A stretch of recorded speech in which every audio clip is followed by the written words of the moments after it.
Hello, beautiful community. Sorry to keep you. Let me know if you can hear me. Let me know if you can hear me. Welcome, everybody. So good to be with you.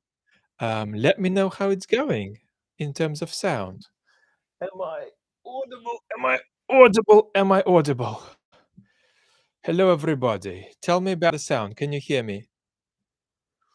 Mm, brilliant. Fantastic. So, I just want to acknowledge everybody who's been waiting generously in the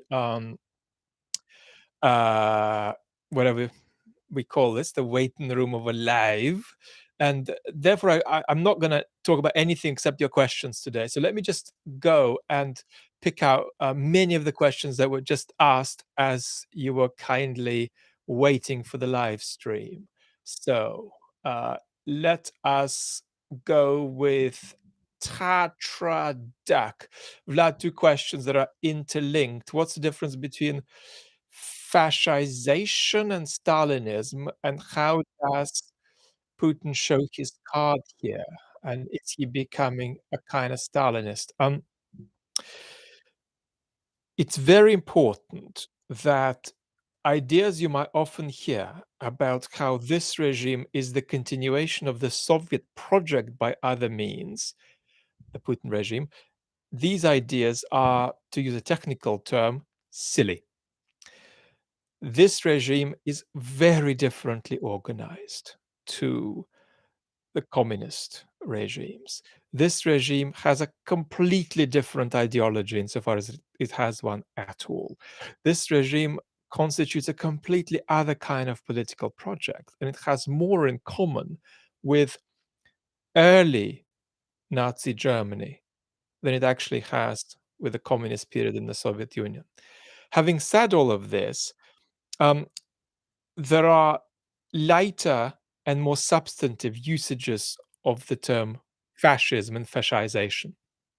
So when I talk about fascization casually, um, I might be talking about a situation whereby a regime moves from just silencing and deprioritizing country voices to coming and getting them in the middle of the night. That's one kind of a fascist turn. Um, but that's a very casual, everyday sort of usage.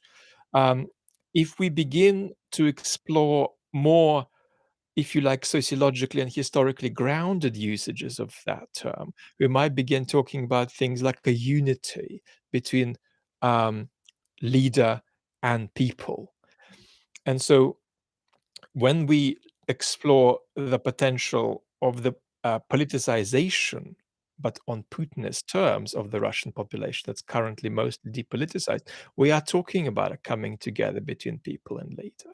So there are different ideas of fascization floating about, partly because um, a lot of people use fascism to refer to something very, very basic, everyday political life. And, we can't get rid of that kind of usage. So we might as well just look at improving it and making it more helpful and keeping it a bit separate from the more substantive accounts of fascism that allow us to go around and say, well, that's a regime that has certain ingredients that are in common with Nazi Germany or fascist Italy. This regime doesn't, and so on. So this is my 2 cents on this. Random person says, um, I've been thinking about what you said about Ukraine not being a European country as seen from Paris. Do you think the UK is viewed as a European country from France and Italy? Yes, in the sense in which a lot of West Europeans don't view Eastern Europe as um, Europe proper. The animosities between France, Britain, Germany don't amount to any of these countries not taking the other seriously as a European country. David L asks, if Putin decides to announce further mobilization, do you think this could be the tipping point for his regime? No. It will definitely not be a tipping point if Putin announces one more major wave of mobilization. S.G. Hemmingson asks, people from third party nations with legitimate or illegitimate bones to pick with NATO or the US in particular, often hard to debate, I find. There's too much to say. One thing to say is, um, US power is the only tool to stop Putin in Ukraine. And whether you think US power is very pretty or very unpretty, it's the only tool we've got. Julia asks, is your work on YouTube influencing your book on freedom? No. Um, there can be influences that travel the other way around from my intellectual hat to my public intellectual hat, but there aren't influences that travel from my public intellectual hat to the intellectual hat. There's two people alive who are both in their 90s who potentially could influence my views about freedom. As for the rest of it, it's dead people, dead men. Kumarin is asking, weird question, but does anyone know how Putin seems to be popular both with Western Nazis and Western communists? The Putinist regime, going back to our conversation about continuities and discontinuities with um, the communist period, if you were to place it ideologically, that's a good question as to whether that makes sense. But if you were to place it ideologically, it would be an extreme hard right regime. So, um, connection with a hard right across the globe makes sense.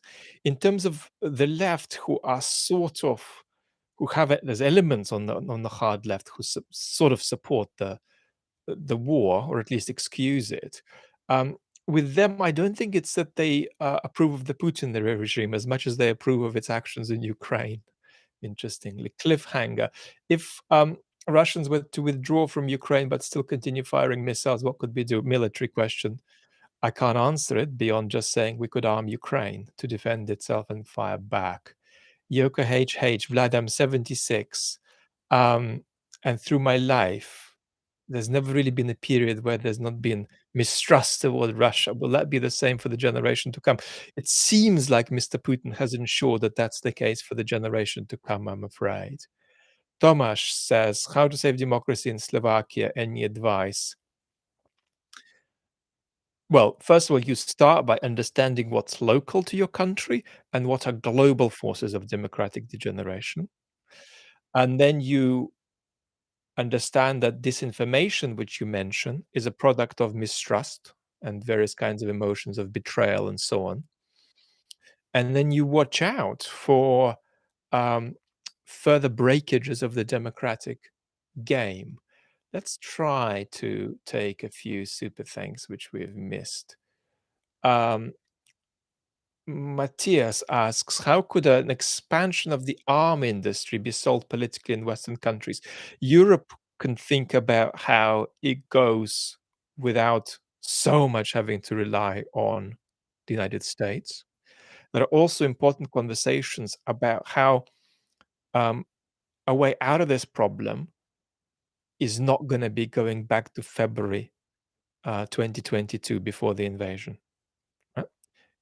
That situation was already a situation imbued with all the factors that caused the problem. So we gotta think differently and understand, as far as Russia is concerned, the threat. John, what's up? The threat that the Putin regime is posing, which goes beyond Ukraine. Doesn't mean Putin's going to go beyond Ukraine. It just means that he will if he is not stopped. Um, so Gazooey45 is asking, hey Vlad, you often talk about the Russian society being split. Many others do. Greg Uden often uses similar numbers. He's a wonderful Russian political philosopher who has done a brilliant interview recently that we're going to discuss because it's done the rounds. You talk about 25 being pro-war, 50% depoliticized, 25% anti-war in Russia. How do you know that that's still true 1 year into the war? How do you know this hasn't changed due to propaganda? We've got to be very careful about trusting polls, and the polls that are best, there are some good projects like Russian Field, are polls that are enormously self-conscious about their limitations. Um, because you don't want to rely on polls in a society where it's illegal basically to criticize the government. the way you could rely on them in Switzerland. So you've got to be aware that these are polls that give us certain clues, and we've got to work out what clues they give. That's it. We can't just take them the way we would take polls in democratic conditions. There are several things you watch. I mean, first of all, you've got to watch how far the politicization of the population is something Putin is trying to do, or trying to stop and do at the same time. And you've got to watch certain manifestations, like the last Putin meeting or Putin in the stadium again. What was it like in there? Were people genuinely hyped up? What was the turnout? Um, where did the people come from? And when so far, when we've looked at gatherings like that, they've all been fake. I mean, these are people who've been paid in days off, in you know very small amount of money, in free food and freebies of various kinds. So it's clear that so far, um, the politicization of that 50% that's depoliticized has not worked, whether Putin has wanted it or not. I think that's quite clear. But you've got to be very conservative, yes, absolutely, about what the numbers say. But there are certain patterns that just don't change. I mean, we know that there's a big um, uh, generational split in Russia. We know that the vast majority of people under 25 will not support Mr. Putin. We also know that that's really different when you look at the over 55s. So these kind of splits aren't gonna move easily. But we've got to be very conservative about polls. Uh, Hendrik Jan, thank you so much. Let us see if I am missing a few of your questions. I'm missing a lot of your questions. Matthias, we have done. Um, let's have a look.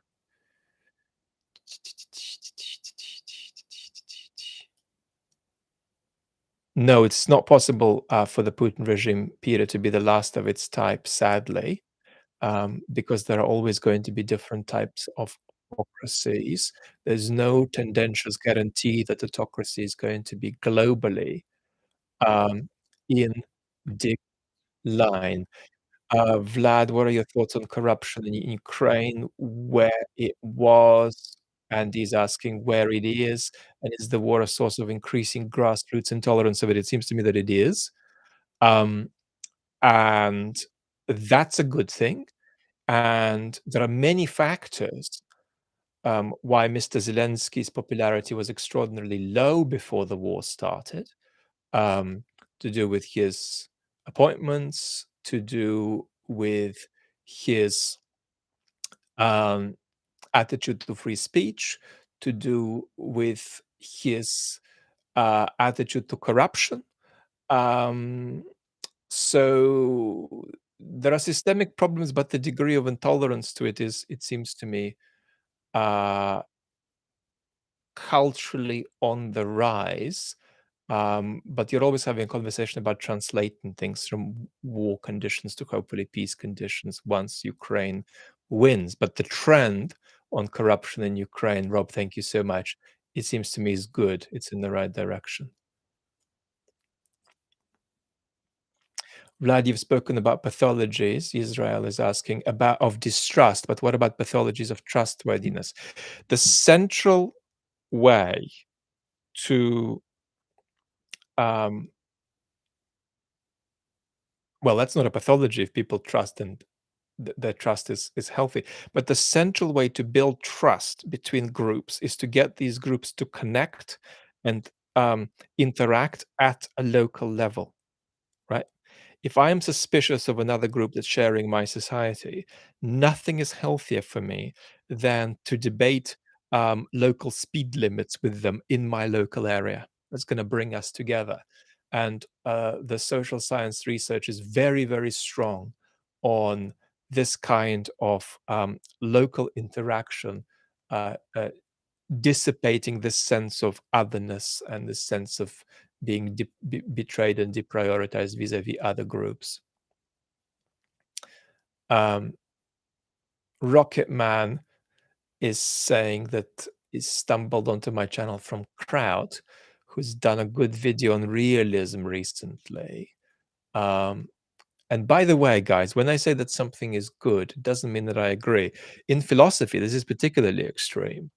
I was just looking at a book that, for health reasons, I haven't been able to read by a academic of the younger generation who I very much like, and uh, it's a wonderful book and one of the nicer recent books in my field. But that doesn't mean I'm going to agree with more than 17% of the claims in it. Um, but that doesn't stop me from being very warm about it. So that's how we do it in philosophy, and you can't translate that all the way to real life, but translating it some of the way is actually helpful. Um, oh, Alison, sorry that a lot of your favorites are streaming at the same time. This will be up for a while, so you can wander off.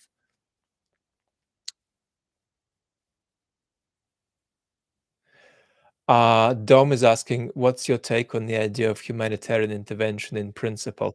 I think the concept of humanitarian intervention is normatively impeccable in principle, and it is almost never right in practice. The cases when it's right are real, but very, very few. Mm. But it's normatively impeccable. There's absolutely nothing wrong with humanitarian intervention. And when I say that, by extension, I am therefore saying that there are certain benign conceptions of empire, because who else is going to intervene? Some kind of a major global power. So the idea of humanitarian intervention is predicated in part on whether you think a major power can take benign action across the globe. And my answer to that is yes, it can, but that's so in principle. In practice, that's very rarely the case. I mean, think about it.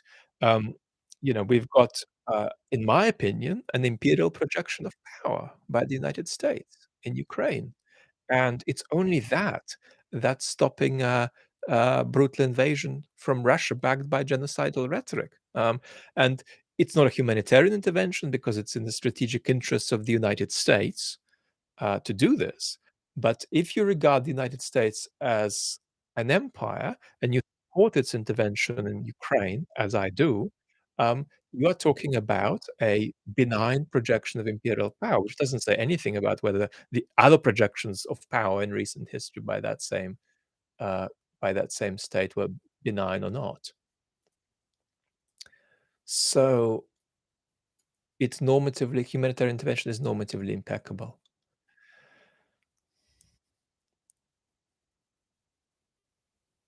Yes, I do think that the Russian rhetoric around Moldova is dangerous, and I do think that it's worth worrying about the situation in Moldova.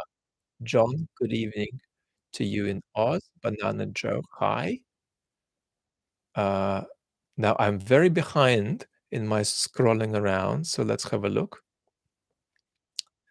Um,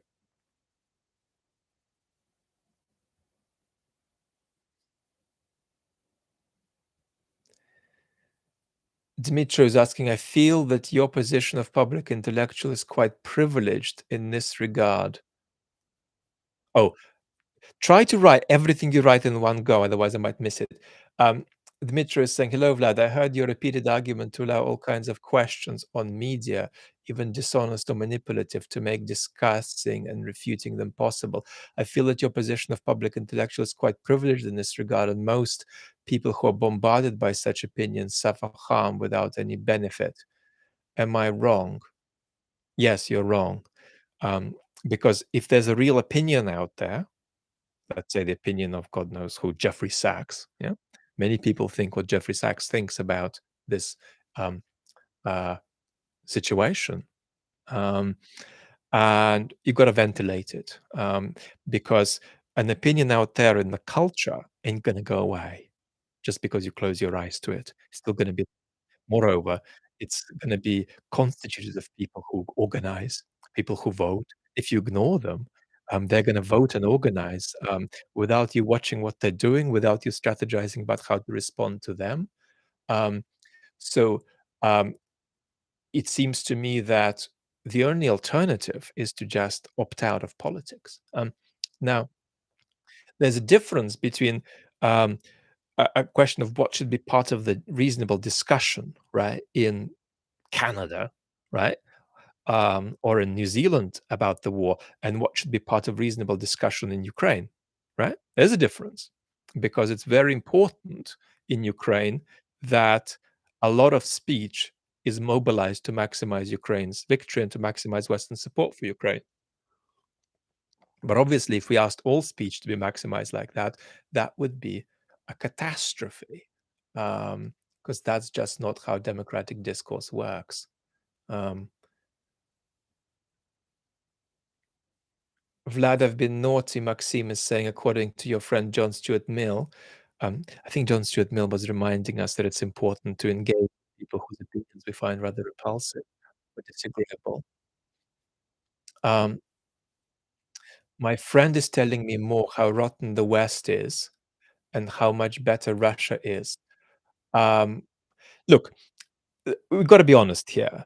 Um, there are a lot of people who are just grifting because beyond a certain point, it's not really plausible to support Russia. I mean, it's just not very plausible. Um, you would need to establish that there's something genuine and meant going on there, and then you engage with it. If it's just trolling and messing around, you don't need to engage. I mean, if somebody's saying that Mr. Putin is the best thing since sliced bread, you should be suspicious about whether that's for real. So um But, I'm not a fan of just having good faith conversations. You've got to have mixed faith conversations, as it were, if you're going to coexist with all kinds of people in your society and you're going to share a polity.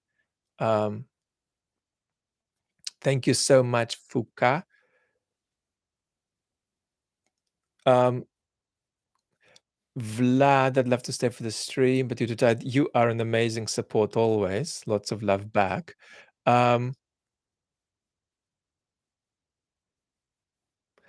US trans person here watching Russian anti-LGBT politics play out in the media. How central is homophobia, transphobia to Russian propaganda?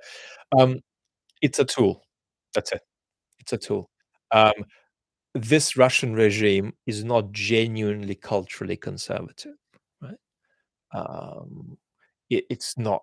That's not genuine. It's purely to pump stuff out that's going to appeal to certain demographics in the West. Now, having said that, the crisis of rights and well-being, right, uh, for all kinds of folks in Russia, gay folks, trans folks, is horrible. Um, you can kind of buy yourself out of these problems if you are relatively well off and in the urban centers, but otherwise, it's a huge problem. And I must say that my advice historically has been to get out, actually, of the country if you possibly can, if you want to if you want to live as yourself openly. So the situation is bad, but all of that discourse is political technology. In other words, it's not truly the case that Mr. Putin is triggered in this way. For example, just recently, a man called Artyom Dzyuba, who is a very famous Russian football player, if you are into soccer and you watch the Premier League in the 90s, he's a sort of Russian Duncan Ferguson, less good Duncan Ferguson. He's just come out a few days ago with a sort of 100% support for Putin. And when he was asked why, he started regurgitating, all of that cultural conservative discourse. It's not real. And he personally himself doesn't believe in my view. It's a piece of political technology. Um, and a lot of Western cultural conservatives are falling for it as kind of brotherhood across cultures. It's not. Russians are faking it. Bjorn's asking, stay decent and wonderful. Um, by the way, I'm not dismissing cultural conservative positions here. They are part of our table of politics. Um, there's growing focus on China's influence. What do you see as the ideal outcome from their perspective? Relative time works is asking. China do not want this war to go on the way it's going on. So China is not liking what's happening. Uh, okay, let's keep going.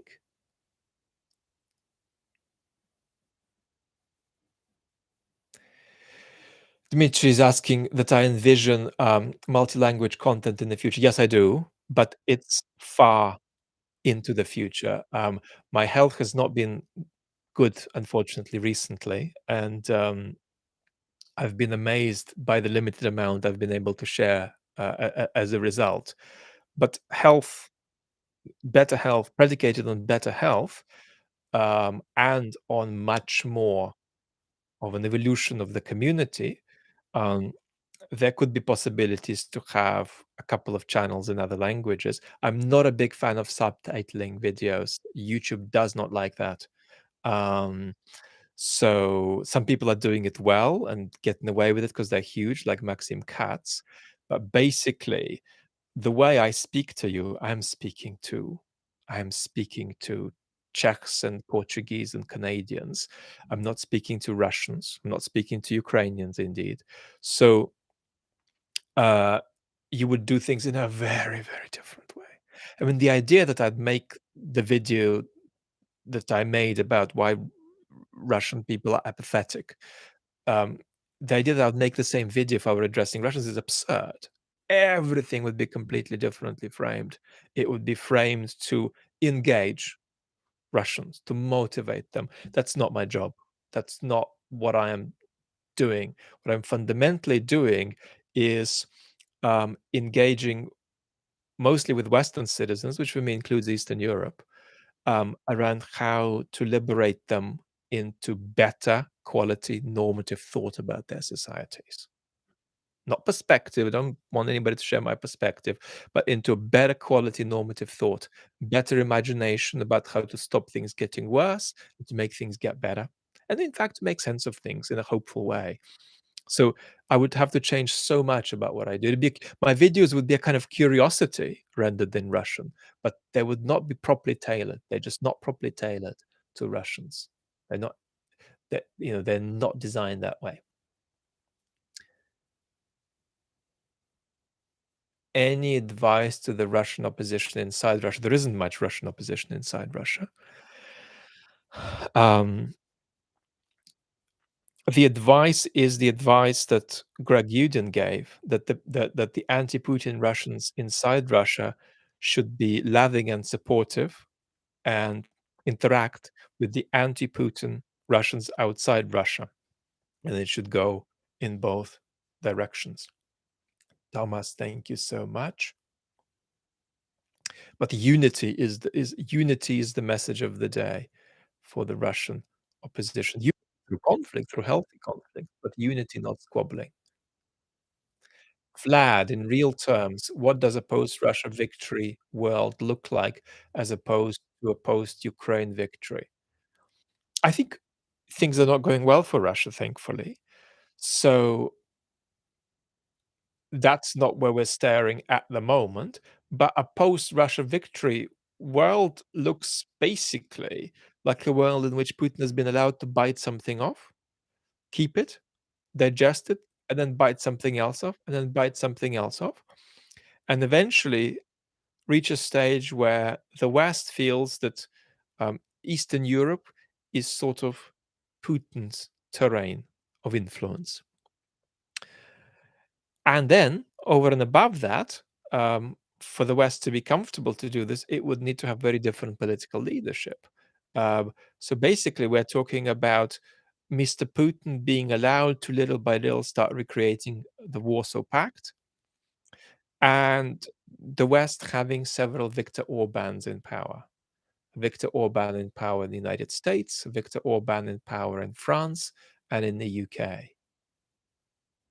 Elise is asking, I struggle to get a grasp on Russian cultural identity beyond its conflicted relationship with Europe. Um, the Russian claim, for example, that they're more European than Europeans, or that they're not Europeans at all, or that Europeans hate them. Um, there's a lot to say here. Let me say something very brief. Um, Historically, in the healthiest moments of moment in Russian culture, the question of whether Russia is a European country has always been active and alive. And that's been even more important than clearly answering it. Now, there's a kind of a false burial of that question. There's a sense that the question has been answered, but it hasn't. And what's been offered is a kind of completely vacuous substitute for an answer. Um, and underneath that substitute, somehow, um, a real healthy cultural and political discourse lies that we're not seeing, um, that to some extent would begin appearing if this regime um, collapsed. A second thought I would add is that almost all the most radically anti-European Russian thought that you see is constituted of European material. So it's really like a dog trying to run away from its tail, and you very much see that with Mr. Dugin. Thank you so, so much for super thanks generosity. Um,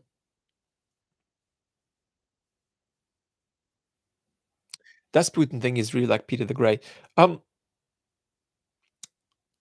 Putin engages in magical thinking about past Russian leaders, and so he's fantasized himself as Catherine the Great, as Peter the Great, as Alexander the Third. Often there are really big gaps between that and historical reality. But the way Putin gets so easily seduced by these historical equivalences is that he somehow thinks he is um, at one with Russia's historical development, that he is kind of a single individual to whose individual fate, the fate of the culture, is somehow tied. Todd, thank you so much, and bye bye.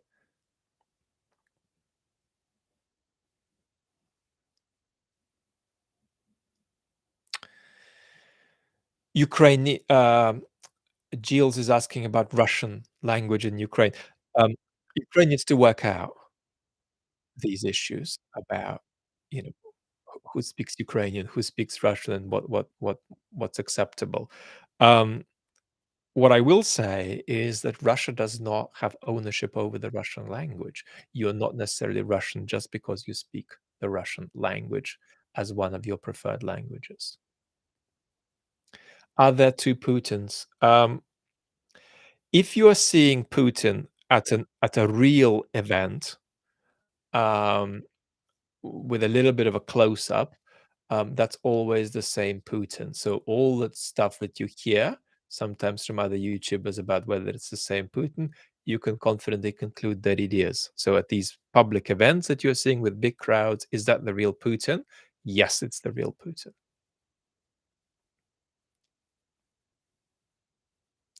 What if Ukraine can't win and Russia can be in a war for 25 years? Will support for Ukraine stay? There's no guarantee of the West's support for Ukraine beyond a period of, let us say, 2 years. So we need to think in these terms. Have I heard of Kyle Kulinski? And or have I heard of Kyle's take on the war? Thank you and love from Norway. So Kyle is a boy with really sound integrity in his mid 30s, and his partner is Crystal Ball from the show Breaking Point with Saga and Jetty. Dennis, greetings back to you and Berlin. I miss Berlin. Um, and the problem with shows like Kyle's, they're marvelous, but one of the downsides is that when it's a one-man show, as Kyle's is, or when it's a two-people show, as it is with Crystal Ball and Saga and Jetty, how are you gonna cover foreign policy? Because uh, you're just not going to know what's going on in different countries. It's possible for you to understand very well what's happening in your country, right? And you can express your views about that. But as soon as it gets to foreign policy, a lot of these shows, precisely because it's just two people, there's no other journalistic backbone there. These shows run aground. And one of the ways that reveals itself is, for example, in Kyle Kolinsky's commentaries on the British Labour politician Jeremy Corbyn.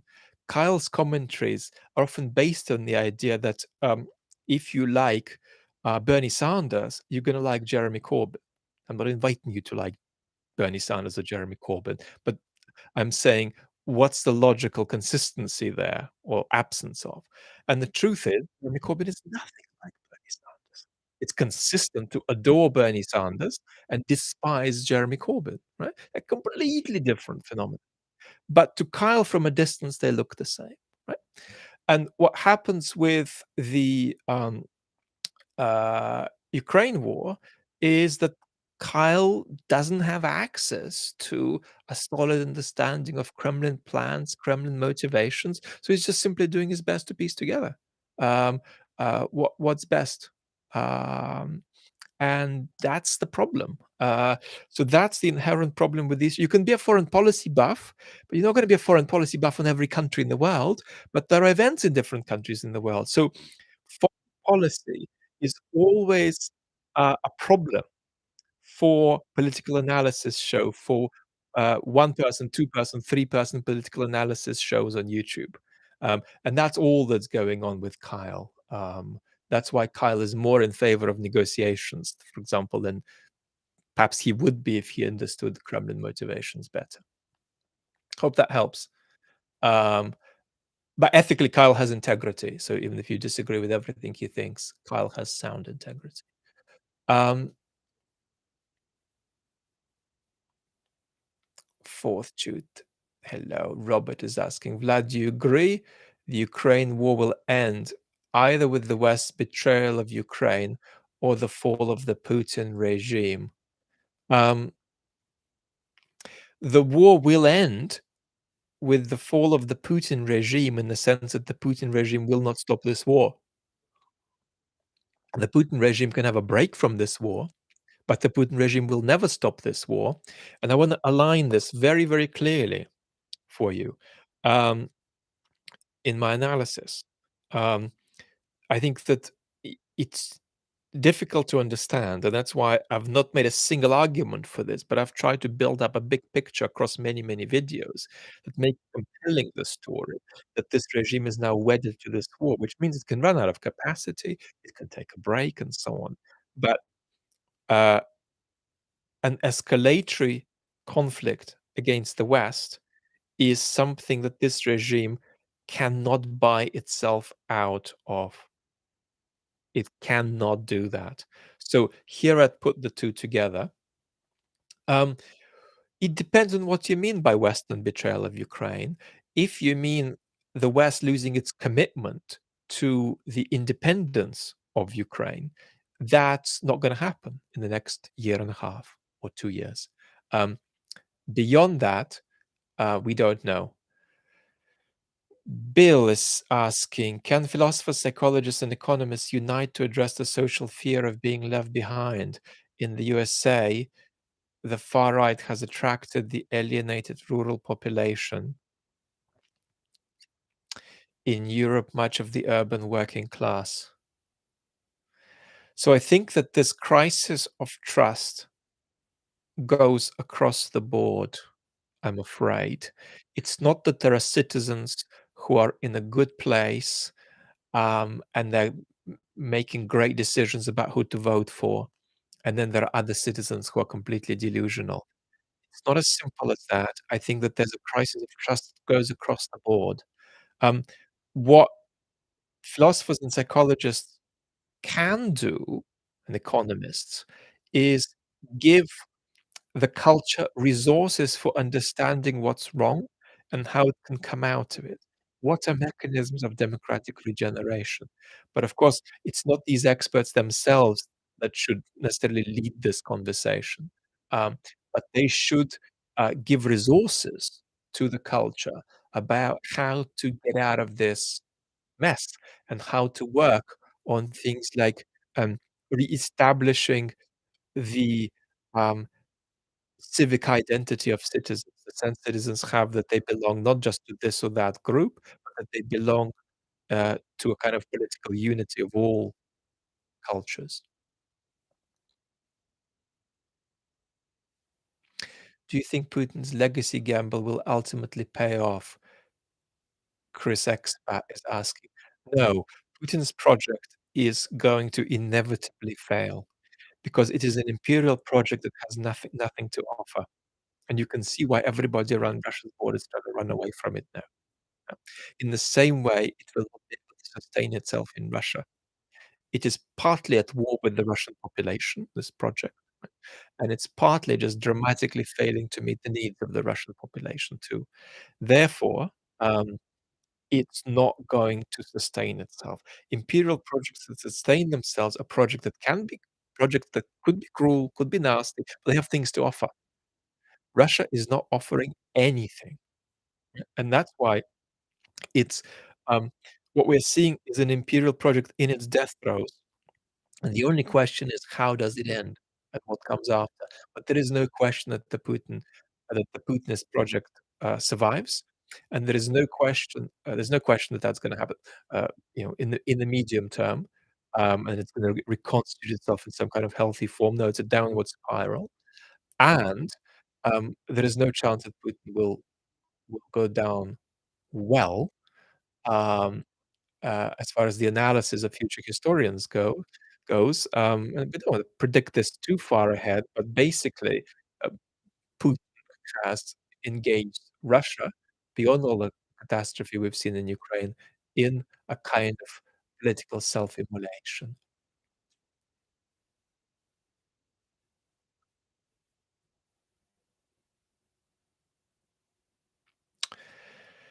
Um, CS79, and in terms of the Russian opposition, let me say that the West should be encouraging the Russian opposition and should be uh, conditionally supportive of it.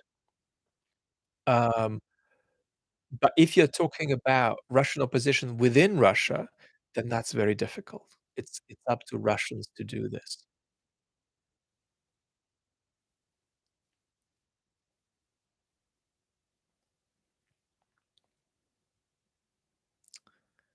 Thank you so much, everybody, for incredible support. Vlad, why do you think brilliant thinkers come from some areas and not others? For example, Central and Western Europe, and not from Northern or Southern Europe? I don't necessarily agree with that. I think there are great thinkers in Italy, historically. There are great thinkers in Germany. Um, I think that the kind of thinkers one generates is culturally dependent. So, for example, Russia does not generate systematic philosophers, but it has generated a lot of really good thinkers. Um, I'm not obviously an admirer of the gray zone. Um, uh, I mean, I'm not an admirer of Aaron Mate's views on this war either. Um,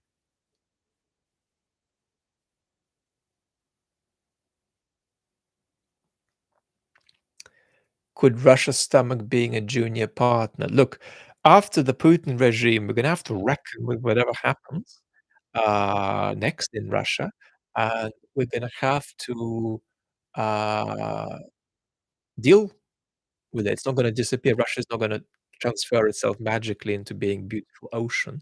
There's gonna be a country there unless it falls apart, which it could.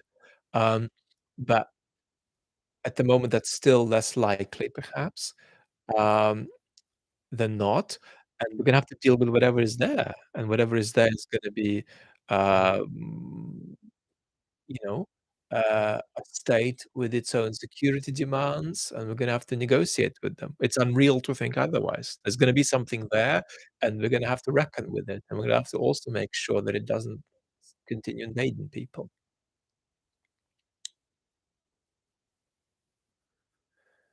The relation of the Russian war to China-Taiwan is potentially as a war.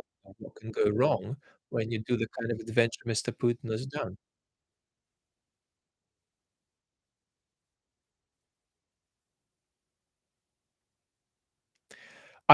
Maxim, if you're talking about pro-Russian friends, if they are Russian or partly Russian, appeal to their emotions, appeal to where, um, some of what th they're saying is coming from in terms of, uh, you know, how they're emotionally experiencing everything. I mean, do they feel some kind of resentment about the West? If they do, where does it come from? Engage with that rather than try to prove them wrong.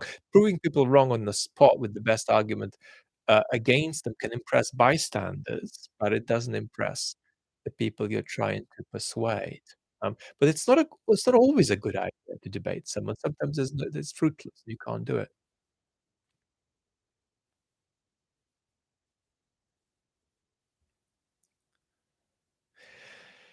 Barney is asking, did the Cold War really end? So some very admirable scholars, like the wonderful Ukrainian historian Serhiy Plokhy, thinks that it didn't end.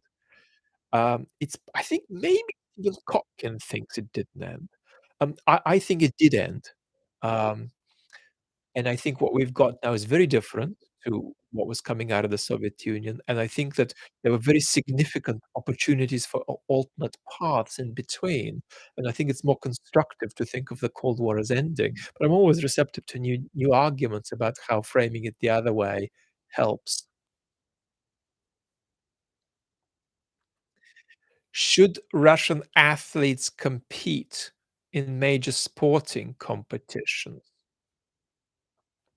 No, no.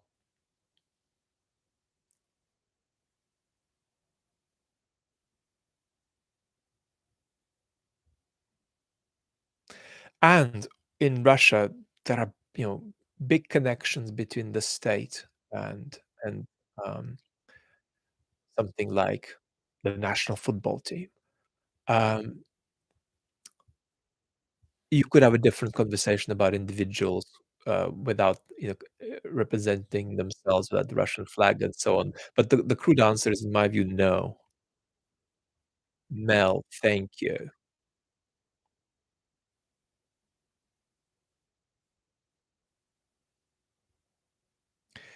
Is there something that the USA did to initialize this conflict? Yes, of course. But you think that it's possible to have, a conflict that is 100%, causally explained by, the brutal behavior of one party, no matter how, appalling its behavior is? No, it's complex. There's a complex history there. What could we have done, for example, in the '90s to not get a Putin, right?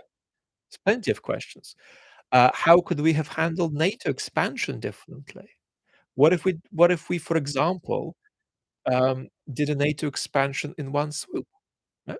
Some people would say, "What if we didn't expand NATO?" There's lots of conversations about how we ended up here, right? What about conversations about how we indulged the Putin regime, how the Putin regime became part of a global network that was formally and informally legitimated by Western countries. So there's plenty we could have done to stop this war, but the blame for this war is 100% with the Putin regime. Google Day, what drew you to philosophy? Philosophy is like home invasion for me. I think I've stolen this line from Werner Herzog. People break into your house and you just have to deal with it. And you also feel good about it because you realize you're good at dealing with them. You've got the right skills and armaments. So it's something that comes to me, but then I realize I can deal with it very well and I like it. And I love it.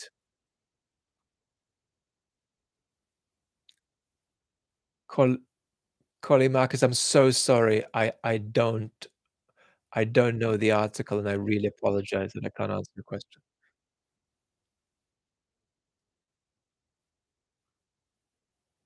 Vlad, you've talked in the past about looking for wobbles. Was Putin's one-year speech a wobble? And if not, have you seen any? No. Um, the only wobble that I've seen, is a medium-term wobble. Um, but it's not a wobble to do with the Putin regime really struggling. Um, and the issue here is that Mr. Putin chose to move the war onto Russian territory by stealing Ukrainian territory and calling it Russian. And that is indeed a kind of mine under the Russian state that Putin has put. He's accused Lenin of doing that, putting the mine uh, uh, um, under the Russian state. But that's what Mr. Putin has done. So there's plenty of um, if you like, slow acting wobbles. But in terms of a wobble that's going to get the regime out in the next half a year, I'm not seeing that. And that's because they have got away with this business of mobilization. And they're now feeling relatively comfortable they can do more of it in a gradual sort of way or as a series of waves. Um, we're not seeing wobbles at the moment. Um, One thing that is close to a wobble is the degree to which the regime is losing control over this radical party that is wanting Putin to win the war and not just partake in it.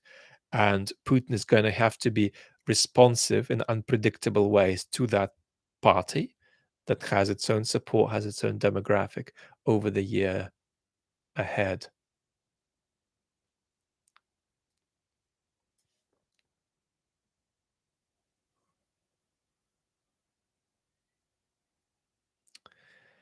Um, well, there are plenty of cultural and political links between Russia and Serbia.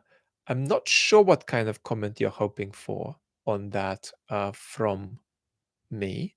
Um, Richard, thank you so much. Um, Always feel free to reframe your questions if I've had a go and not got anywhere. Um,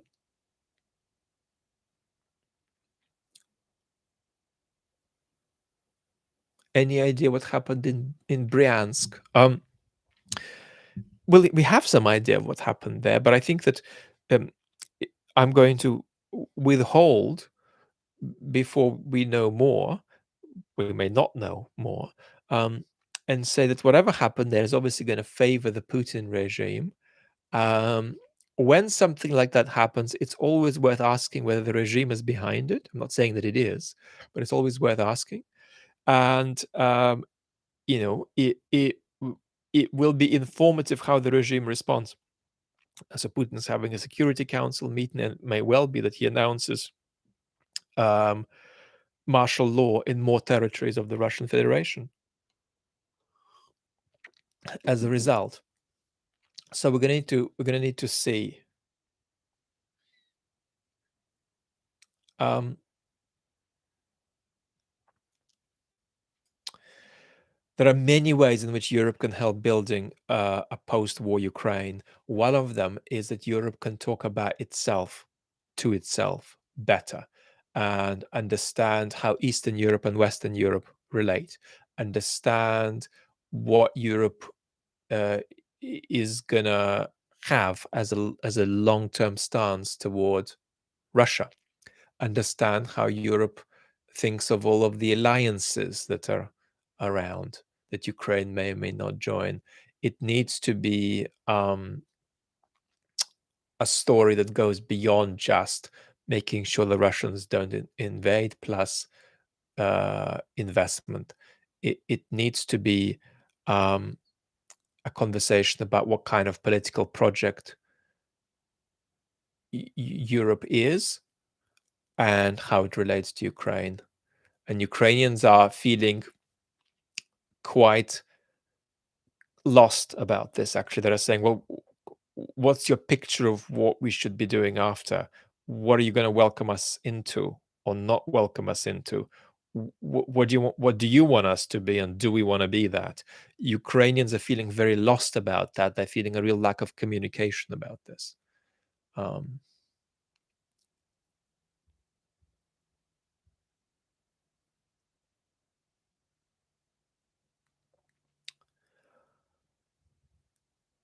Russia is um, at the limit with its capacity at the moment, which makes us reassured about its interventions escalating.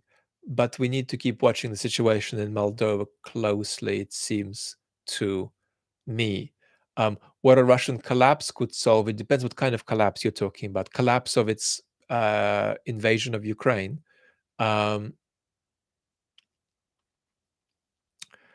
a complete collapse of its invasion of Ukraine could solve a lot of problems because it might destabilize the Kremlin existentially.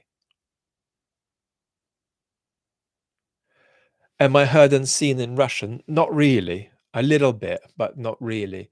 So, and I like that because I'm very committed to being helpful to you, but that means that I am speaking to you.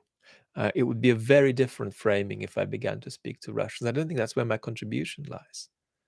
Um,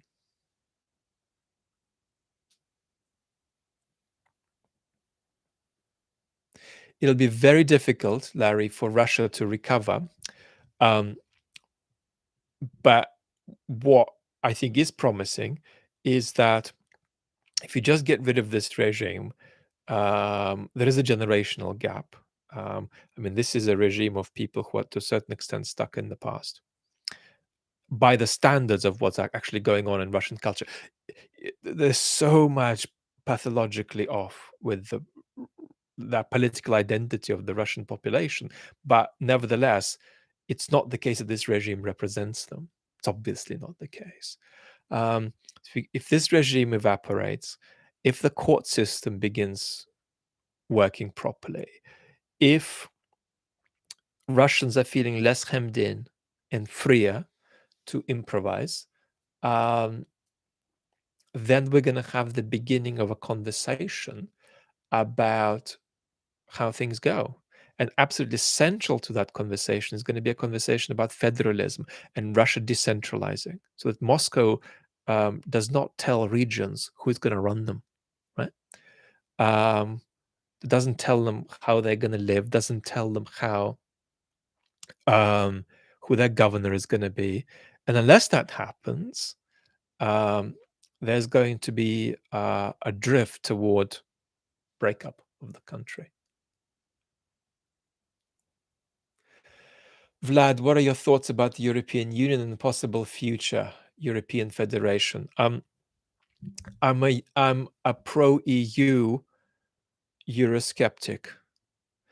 Um, so the um,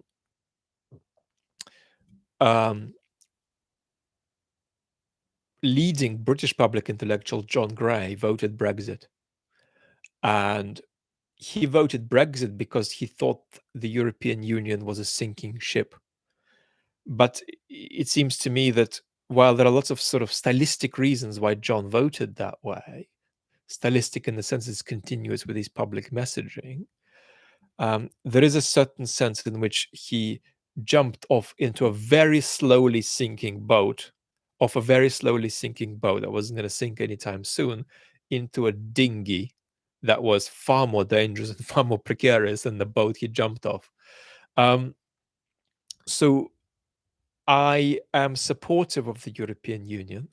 I'm not a Eurosceptic in that sense, but I am a Eurosceptic in the sense that this is a project that little by little will, in my opinion, be unraveling rather than consolidating over the decades to come. And so there is an illusion at the moment, an optimistic one, that this war, this brutal invasion of Ukraine, has rejuvenated European identity, European unity, and the European project. This is temporary, and the European Union will continue to be in crisis. This is difficult because there's so many solutions that only a structure like that can implement. It's very hard to do without the EU. But nevertheless, I'm predicting the EU to struggle, even though, unlike Eurosceptics, that's not something I want to happen. When I'm expressing political preferences like this, I'm doing it softly. So feel welcome if you go the other way to me.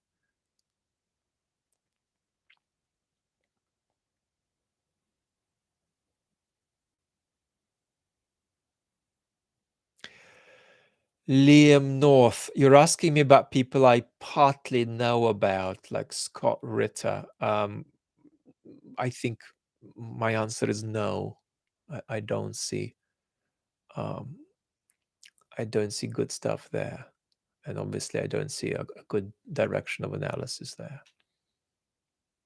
And I can't analyze the level of grift involved. That it's not because I don't engage with that content.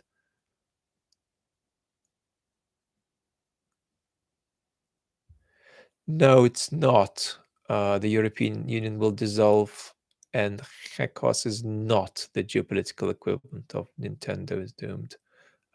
Something that's repeated for ages and never happens, and so on. Um,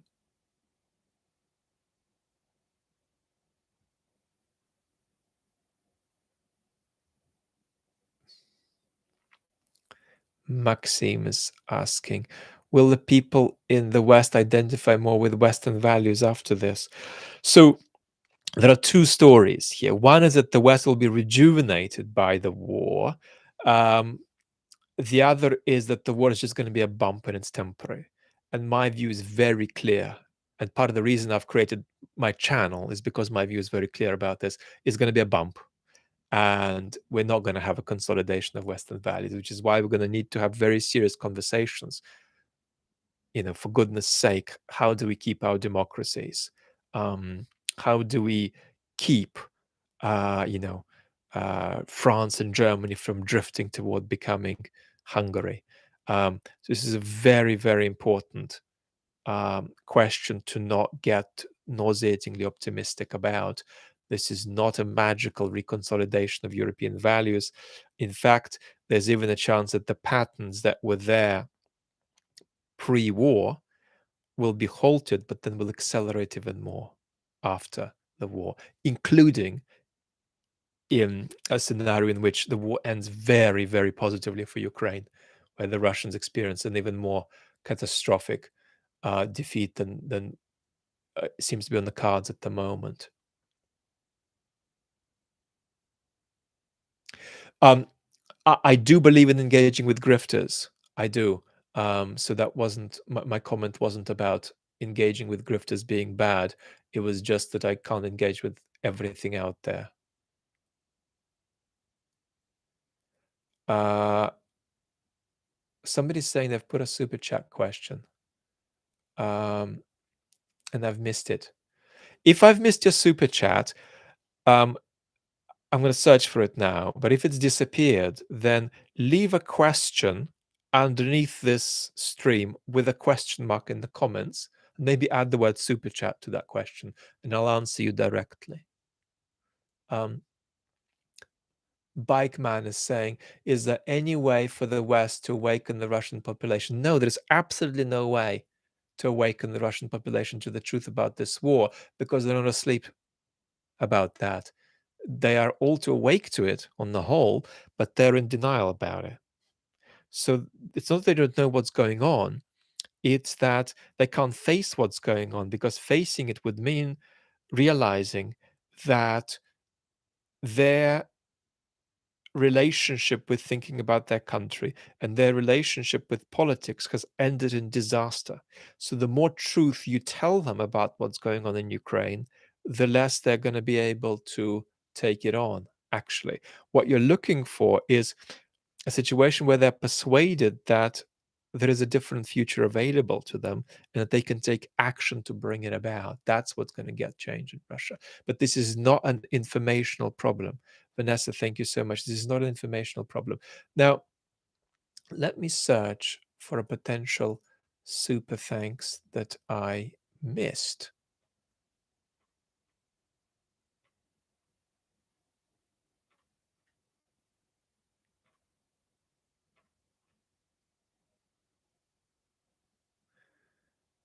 I don't understand the question about Joe Rogan, I'm afraid. Paulus, I don't understand the question.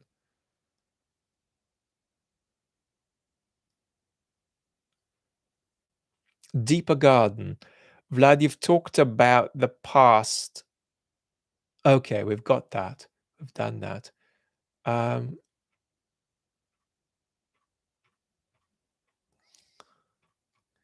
So it looks like I've lost your super thanks. So just leave me a question underneath. I'll come and get you. Um,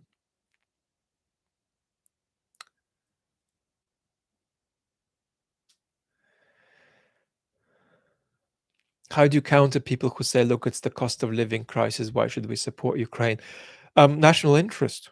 There's got to be a national interest argument there, and you've got to make it in a sensitive way that doesn't tell people to wise up. People are stressed. People are busy. Even in the most privileged Western countries, a lot of people, millions of people in Britain, live in fear that they're not going to be able to afford covering their family expenses a month from now. There are people, a few million people in that situation. And they live with that fear, and they live with the fear that that fear won't go away. And the last thing you want to do is tell them, "Oh, you're a moron. You need to wise up and realize that we've got to, divert resources to Ukraine." Not at all. You start by recognizing, acknowledging their experience, and exploring how they have an interest in what you propose to be done being done. Okay, you've rewritten your super chat. Wouldn't it be better for the West to form a coalition and threaten to attack Moscow? No, it wouldn't, because it would be uh, grossly unethical for any Western leader to threaten to attack Moscow, because that would endanger the lives of their citizens.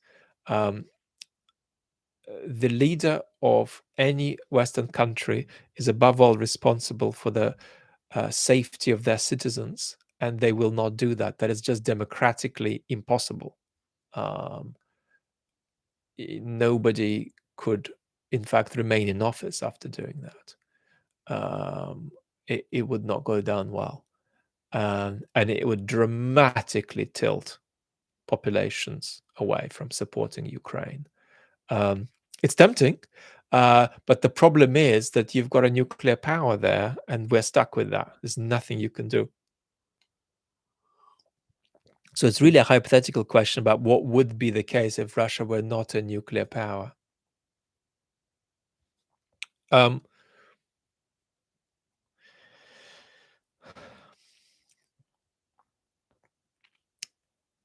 well, Martin, maybe we'll talk separately about the Balkans. I think you mean the Balkans, not the Baltics. Um, but I believe that Mr. Putin believes that all of Eastern Europe, including East Germany, bizarrely, should be under his sphere of influence. So he has, to that extent, geopolitical aspirations stretching across half of Europe. But I think we're not going to get more particular than that, with your permission. If you're desperate, DM me, and that could remind me to talk about it another time.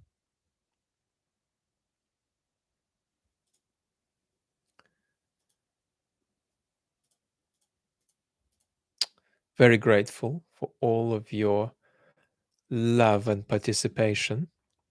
Thank you, Graham. Many hearts back to you.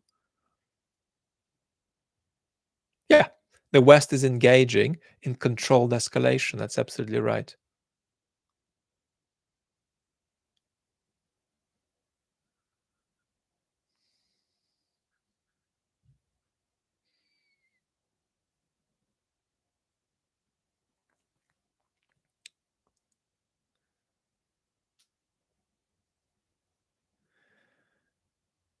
Fantastic, fantastic questions. I'm sorry I can't take uh, them all. Um, Mariam, why should we care about the citizens of Moscow? Well, if you're referring to the previous answer, then uh, because Russia is a nuclear power.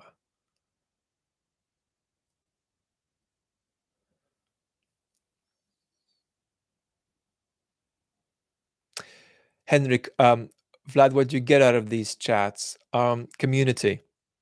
So um, I believe very much in community engagement.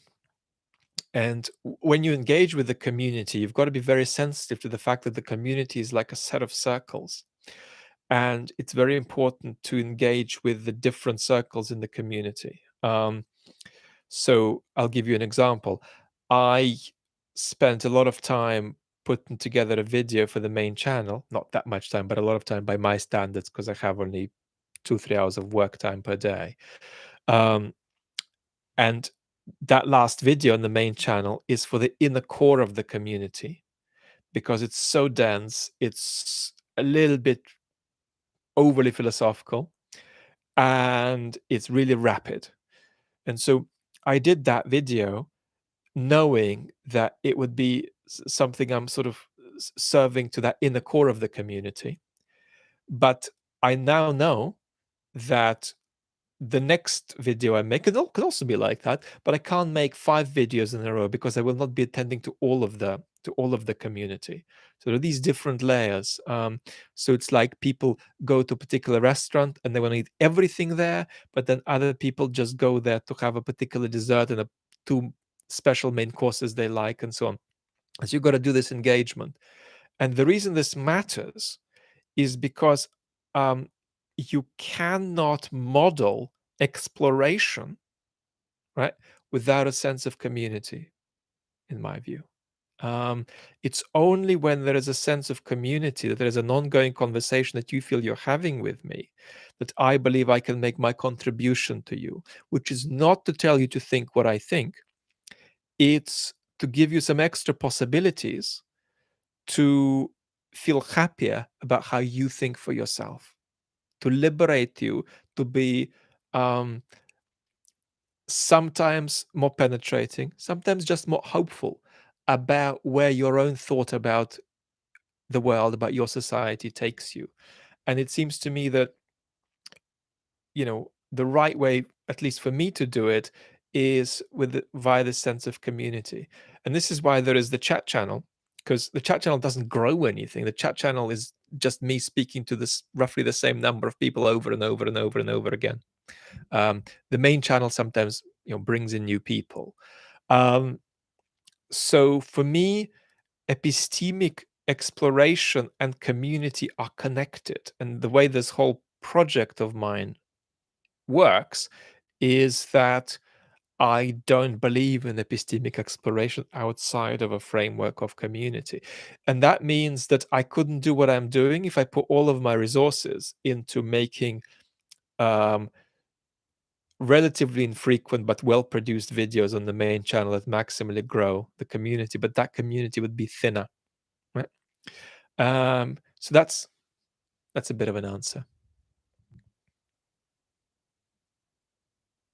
Are there notable shifts in the propaganda machine in Russia? There are many shifts in the propaganda machine.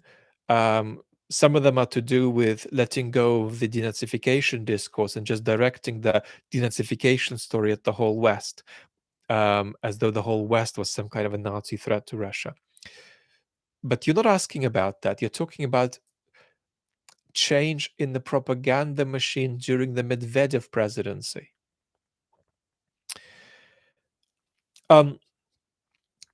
Sometimes a certain political project can have success if it's backed not just by a figure here and a figure there, but a big block of an elite that can get behind it. And that was never the case with Medvedev. Medvedev himself was only semi-serious about what he was doing. He was put on a kind of delimited patch of grass with some expectations of what he was and wasn't allowed to do when he was president, with Putin behind him.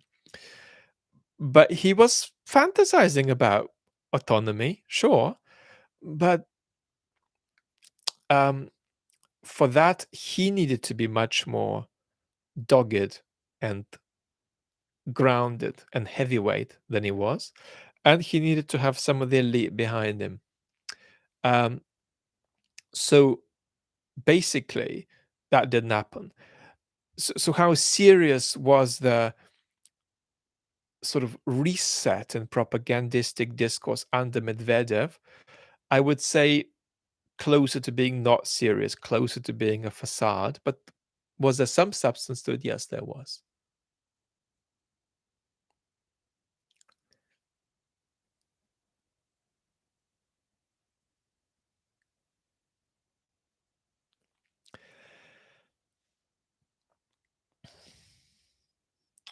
What do I think of allying with Stalin in the Second World War? I think that sometimes you need to make extraordinary compromises um, to defeat the worst thing that's coming at you, and that was the Nazi project.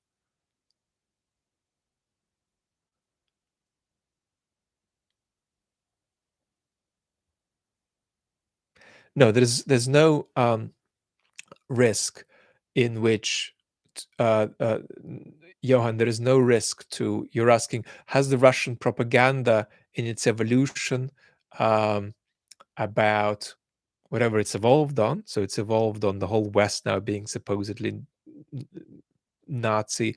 It's evolved on the sense now that there is no end to this war, that this war may be unwinnable, that this war is now against NATO and not Ukraine. That is not creating mass hysteria, to answer your question, simply because most Russians still remain depoliticized.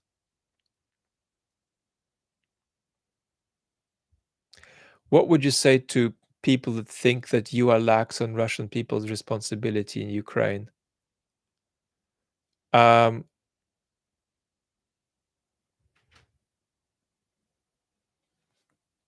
it depends on what their point was. I'd answer whatever point they had. I think that all Russians are responsible for what is happening in Ukraine. All Russians are ethically responsible and ethically implicated, and it's what I've called in my video called "Brother Putin: Responsibility by Association."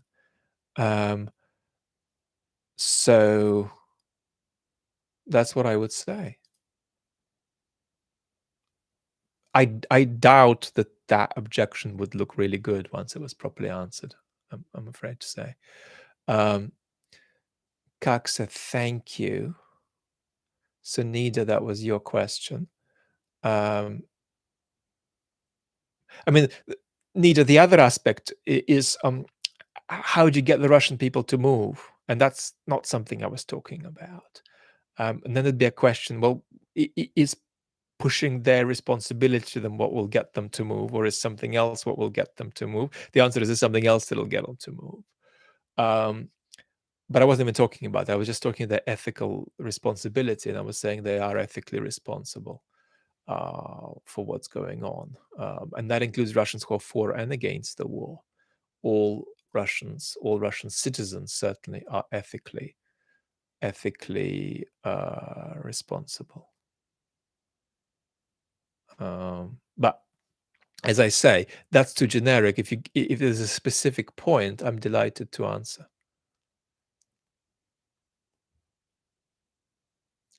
Back, I appreciate you too.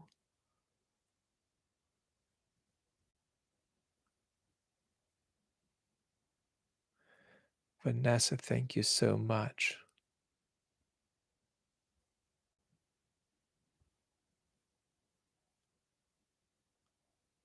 Um, so you're giving some slightly different numbers about the Russian demographic. 40% fully support uh, the war. 40% are disengaged and 20% are against. No, that's not true. You don't have 40% of the population that fully support the war, in my view. But I'm not going to press this in a knockdown way because this is delicate, needs more conversation. But that's not my sense. But you see, that could become true 6 months from now.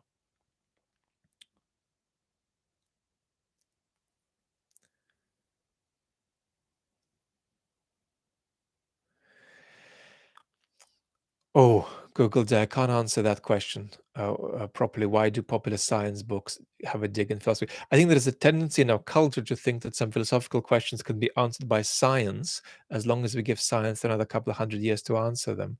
And that's usually not true because they're not scientific questions.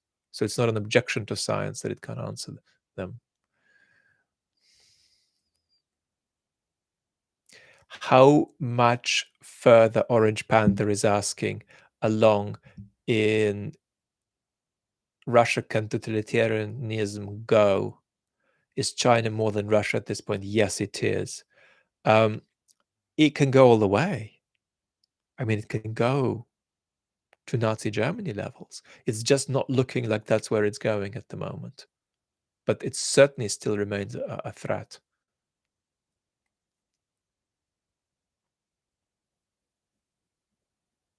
The main concerns of China are about exploiting Russia as a weaker partner. And the main concerns of Russia are how to not get exploited as a weak, dependent partner.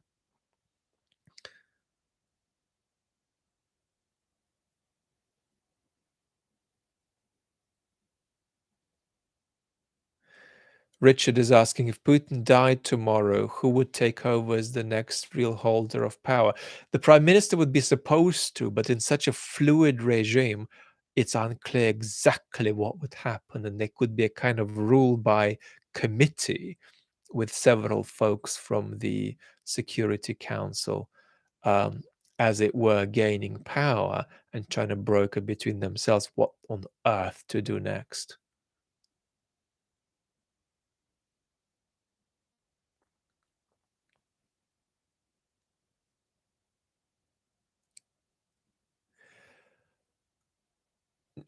Nita, I think in terms of uh, a lot of these debates about whether the anti-Putin Russians, which I don't consider myself really because I'm not Russian enough to be an anything Russian. I'm a bit Russian. Um, but in terms of this debate about whether they're anti-Putin enough, this gets very unhealthy because so many of the fights that the Russian opposition are having between themselves are about who is even more radically anti-Putin. I am really anti-Putin. I know you're really anti-Putin, but you're not anti-Putin enough, and I am even more anti-Putin. And the question is, well, what constructively is actually being done here? What kind of vision are you proposing? Um, you know, and what are you building toward? What kind of political capital are you building? Would you say that you're building the kind of political capital that gets you elected in Russia? You see, a lot of the trouble here is that if Russian opposition excessively accommodates itself to what Ukrainians want from it, they're gonna sound like they're trying to get elected to the Ukrainian parliament, not a hypothetical Russian parliament. And that's a disaster because if you're not building yourself up to get elected to a Russian parliament, well, you're just not going to be politically efficacious. So it's very important that the Russian opposition develop a clear vision that goes beyond just Ukraine winning.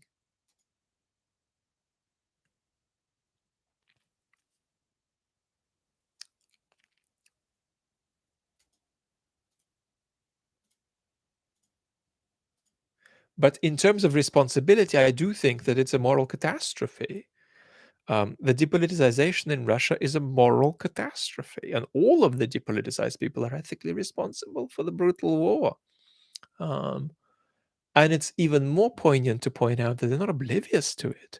They're roughly pretty aware of what's going on, but they are looking at it with sort of a sideways glance while trying to abstract it away from their field of vision. So it's an eviscerating picture that I paint. It's an ethically eviscerating picture. But that ethical evisceration is something I can talk about, but it's not something the Russian opposition can endlessly go on about because they're not going to motivate anybody to change. They need to inspire people. rather than make people feel terrible about themselves.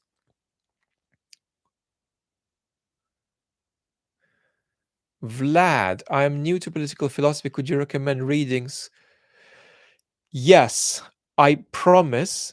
Uh, I promise that I will do a video soon on that on the philosophy channel. I just don't want to take people's time just now naming random names nobody's ever heard of.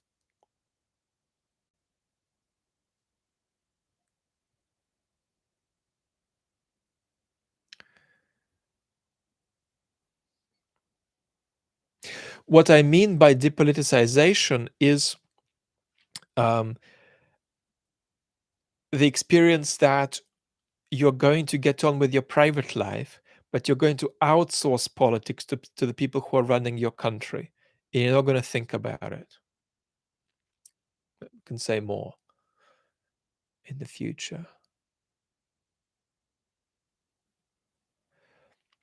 The dynamics between BBAC is asking, how will dynamics between West and East Europe change? This is in flux. I recommend us to think of Eastern Europe as Europe. But there's a feeling in Western Europe that Eastern Europe is not Europe proper. And we're still processing this. We're working this out. We're working out what Europe is. And it's only if we work that out, we make progress with it, then we're going to be able to say coherent things about what we want to do about Russia, about how we want to welcome in Ukraine. And so these are very important conversations that are very much in flux.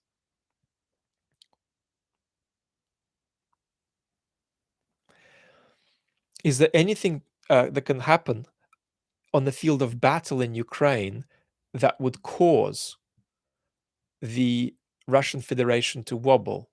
Billy is asking. Yes, loss of Crimea to Ukraine, or Russia using a nuclear weapon in Ukraine.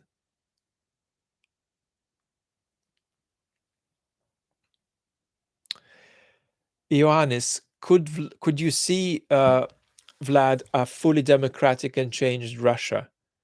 Um, yeah, I can. It's very hard to see that, but it's not impossible. I would be astonished if it was part of the European Union. So that's the bit I can't see. John, after this war, will we be in danger of making any of the same mistakes in our relationship with Russia that we made in the 90s? Look, I think we would be unlucky if a second project based on resentment and based on a kind of wounded spring bouncing back to give it to the people who caused the original wound. It would be extraordinarily unlucky for us if we got another project like that coming out of Russia after this one. But we need to do things to make sure that that doesn't happen. Sure. Um, One of the problems in the 1990s was that a lot of the benign interaction with Russia was really very condescending. And it was based on this idea of modernization that you only needed to implement these 3 or 4 or 7 things, and then you were going to be on the way to becoming a certain kind of, adequate um, capitalist democratic system. And that was a kind of Fukuyamian delusion that because people believed in it rather faithfully, that caused us to be really quite condescending toward Russia. That didn't help, but many other things didn't help. Certainly, the way NATO expansion was handled. Um, yeah, California mountain girl, I'm sending you healthful wishes. Life is precious and fragile, isn't it? Isn't it?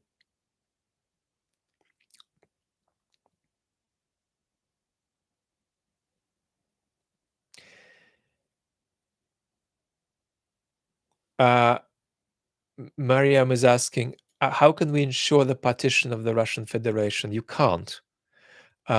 Nor is there any guarantee that that's a good thing for the world or for Russia. Um, what needs to happen is federalization in Russia. Yeah?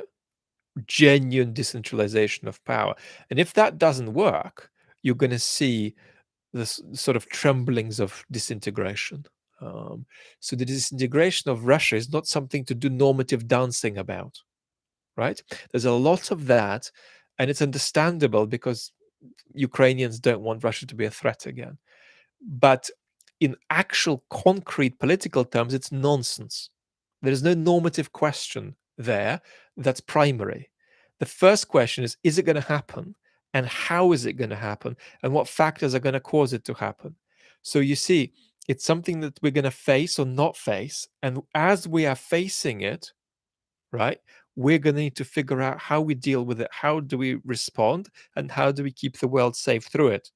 Um, so you know, it's a bit like asking, whether I'm in favor of the next sort of, storm that's going to come at sea. Well, it's going to come, um, and or it's not going to come. We have to deal with it. So I want us to not overly normativize this conversation about whether Russia will break up or not. It's not going to help us be clear-eyed about what factors are going to trigger it and how to handle it. So it's something we need to prepare for, right? Practically think about more rather than debate whether we're for it or against it under these conditions, but for it under those conditions. There's too much of that. And that's a kind of, unfortunately, just a moralized conversation that's at a distance from the reality that we'll have to be reacting to.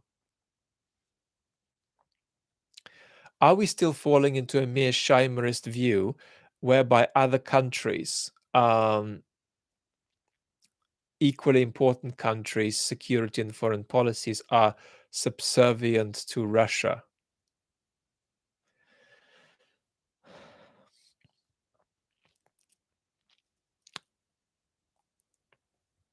Roughly, no, but we're aware that Russia is a nuclear power, and so we've got to deal with that. Um, and we've got to reject Mr. Putin's view that the sovereignty of East European countries is a toy sovereignty. It's not real. We've got to say it's real. Sorry, Mr. Putin.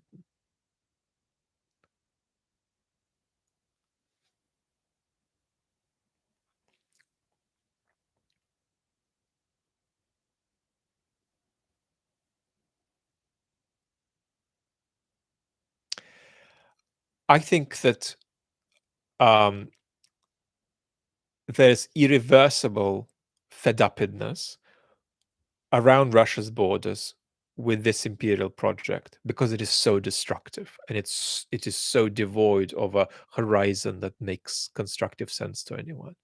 Um, and that's non-recoverable. So this imperial project is indeed dead.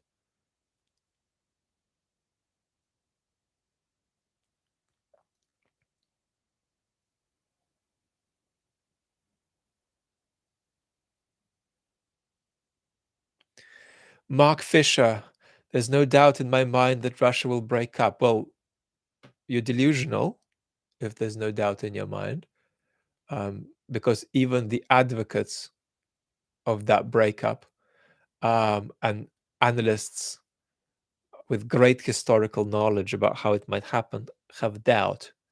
Um, if you want a persuasive account of why it might not necessarily be terrible and why it may be highly plausible that it happens, I would recommend um, Mr. Etkind, Alexander Etkind, who is a wonderful expert who's got a wonderful book coming out in a few weeks, actually. So that's one place to look, Mark, if you want a sort of uh,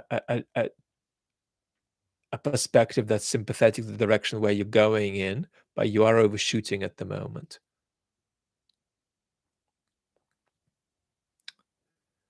Caesars is asking, is even federalization of the Russian Federation possible at places where there are not enough people? Look, I do think that um, the business of federalization is a business that makes sense in Russia, in the sense that It's not a completely new discourse that you've got to invent. You can actually uncover it. You can even uncover some sources of, uh, uh, you know, federalization discourse from the Yeltsin period, and then you're going to see if that's doable, if that's possible. Evo, thank you so much.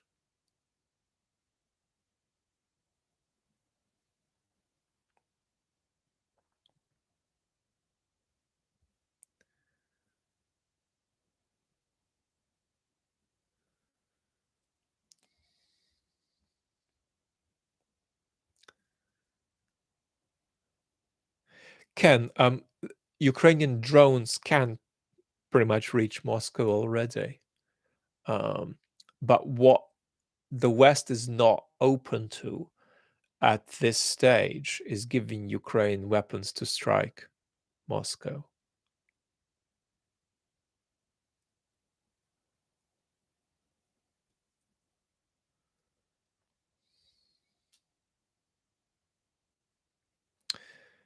Denise, that's a great question. A reading list for some of the things I discussed.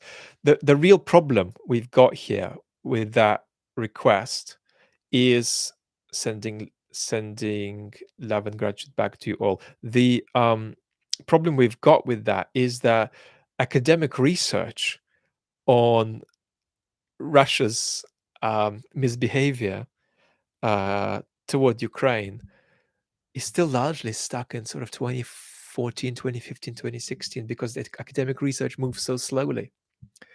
And so the trouble is that it takes academic work a little while to catch up with a fresh conflict. Um, and so that's part of the problem, certainly with academic reading lists. But there's plenty of fantastic um, academic work that frames the issues we're talking about. There is no doubt about that. Yeah, a lot of you watch 1420. A lot of you watch 1420 channel. It's very good. You've got to be careful about not coming to too many conclusions, however, about what you see. You've got to keep in mind who's speaking there and what kind of regime they're speaking in, and who's not speaking.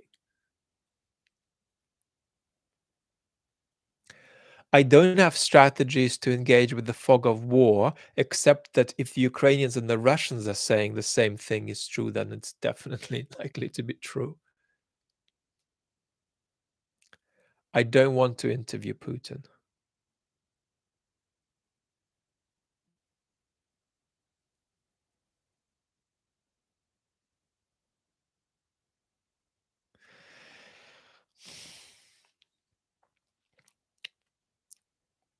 Questions about NATO expansion, Marek, are sort of contingent, right? It depends, the how and what of it depends on when we're talking about it. So inevitably, NATO is on course to expanding further after Mr. Putin's invasion, and that makes sense. Um, if you're anywhere near Russia's border, you want to be protected by any additional guarantees you can get. Does Does being under Article 5 completely guarantee your safety? No, it doesn't. But in the current climate, it does. So, Edmund, you're asking about Stephen Kotkin. So, Stephen just did a very pessimistic and rather bleak interview, I think, for the New Yorker. And I've had lots of requests to react to it. We might read it together on the chat channel and see. Well, the academic journals I read, I'm afraid, are mostly philosophical, Philip, or at least that I look at, or they're journals of political philosophy. I don't rely enormously on recent academic literature for some of the discourse that we're having about Russia. I rely a lot on uh, fairly current conversations, um, often had by academics.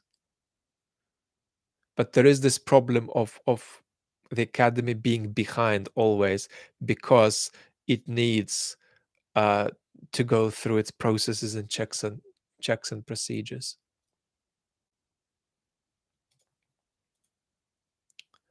So, uh, let's say we're going to run to 1 hour 45. So we'll just take a couple of more questions and then we'll begin winding down. So grateful for your presence with me here tonight.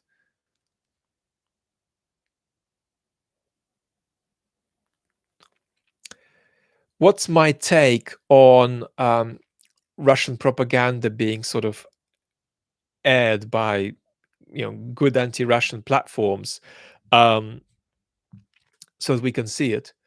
Um, I have mixed feelings about it because very often you've got to understand how the propaganda machine works to interpret all of these maniacal ravings that are coming our way.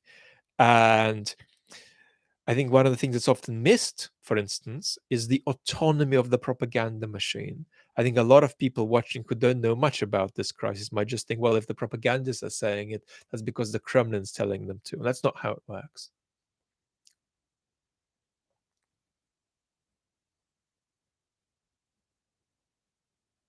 We have a separate conversation about genocide. This invasion certainly has genocidal elements, and it's backed by genocidal rhetoric. That's why, um, no matter what happens, even if all support from Ukraine was cut off, Ukraine would still be resisting. Ron sending love. So, couple of more, and then we're gonna say good afternoon, good morning, good night. How much longer VV Ukraine can sustain its resistance purely depends on Western support for Ukraine. So it can certainly sustain good resistance so long as we continue to support it and maybe escalate that support.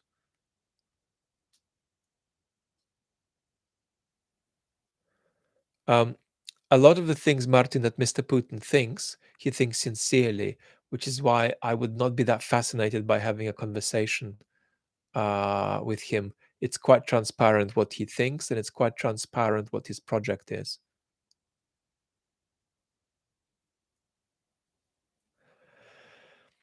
Antonio, are there regional differences in support for Putin? Yes. I'd gamble and say that pretty much half of the people in Moscow don't like Putin. But the biggest difference in Russia is less regional and more generational.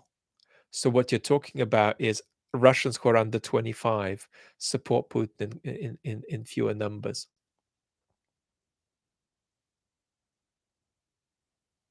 There could be a video about Eastern Europe and how Eastern Europe has changed. There's a lot to discuss, but I think it's also important to discuss things country by country.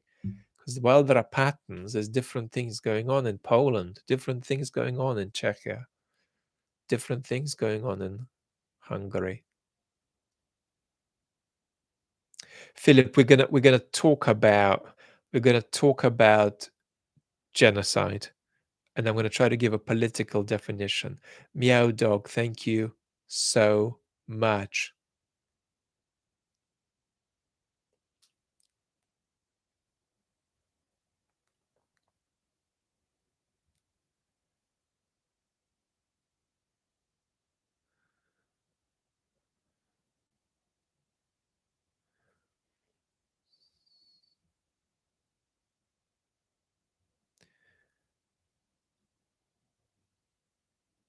I do think that in many ways Eastern Europe is a different political entity to the West, but it doesn't mean we can't think of all of Europe as Europe and explore what that means and explore our common security concerns.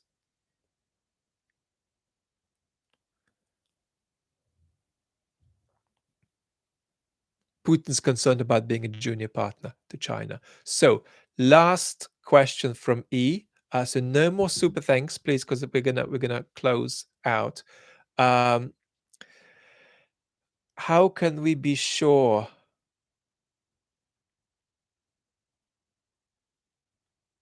the money we're sending to Ukraine? That's not a question for me. I'm so sorry to say. I don't think that we have a crisis about worrying where our support for Ukraine ends up. I don't think. I think we don't have a crisis of that kind. Um, so um, there's plenty of ways to, if you're asking as an individual, there's plenty of ways to ensure that you have an understanding of where your support goes. I personally leave that uh, uh, for you as a decision, because what's pro-Ukrainian in this conversation is our position, but we don't take the same kind of stance where we motivate ourselves to support Ukraine practically, simply because what you're looking for me is uh, impartial analysis and making sense of the world. And that even when it comes to the absolutely right side of something, we're still not going to jump on that side and keep doing, fist pumps, because that's something that other channels can do very well, other publications can do very well. What we're here is to make sense of where we are, mostly where we Westerners are, where we're going, and how we should respond at the moment to this um, brutal invasion of Ukraine. And indeed, yes, why stopping Mr. Putin is in the strategic interests of us all. Big thanks, big hugs. This will stay up for a little while. So anybody who's missed it, you'd be welcome to catch it for a bit. Lots and lots of love and talk very soon indeed. Bye bye.